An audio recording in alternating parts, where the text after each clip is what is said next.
اس وقت جو 26ویں ترمیم ہے وہ میں سمجھتا ہوں آئین کی موت ہے، اور اس کے بعد آج جو 27ویں ترمیم لائی جا رہی ہے وہ آئین کو دفن کرنے کی کوشش ہے۔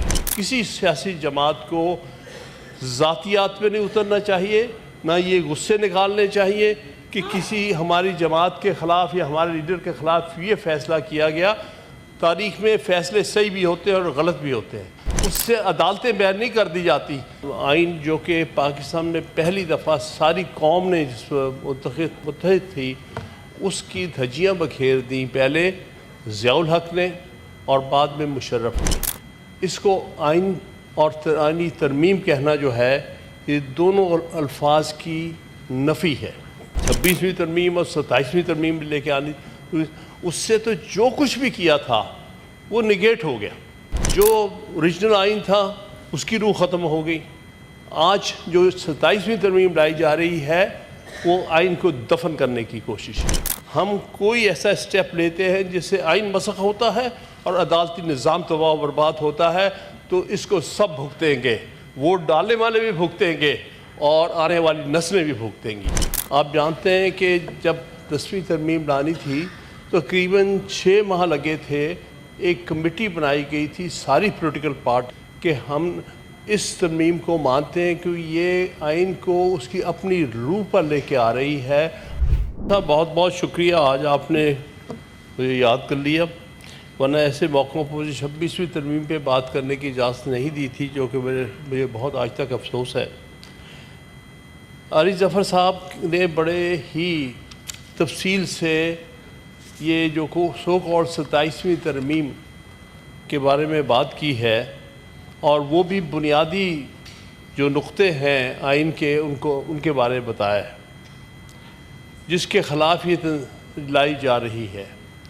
لیکن حقیقت یہ ہے کہ یہ در حقیقت اس کو آئین اور آئینی ترمیم کہنا جو ہے، یہ دونوں الفاظ کی کبھی آئینی ترمیم اس طرح سے نہیں لائی جاتی۔ پہلے آپس میں بیٹھ کے کنسنسس کیا جاتا ہے اور اس کے بعد آئینی ترمیم لائی جاتی ہیں۔ آپ جانتے ہیں کہ جب 10ویں ترمیم لانی تھی تو تقریباً 6 ماہ لگے تھے۔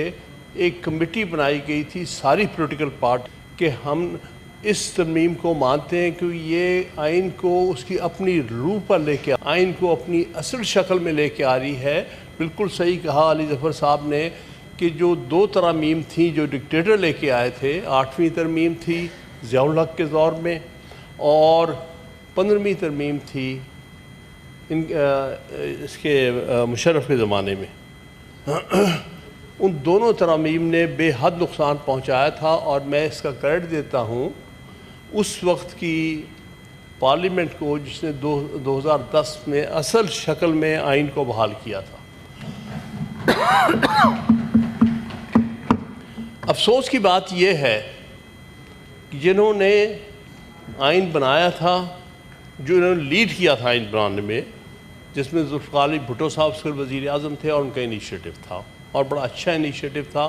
انہوں نے اپوزیشن کی ہر جماعت کو کانفیڈنس میں لیا تھا، لیڈر آف دی اپوزیشن نے بھی ایگری کیا تھا، تب جا کے آپ اگر تاریخ دیکھتے ہیں تو وہ ترمیم منظور ہوئی تھی۔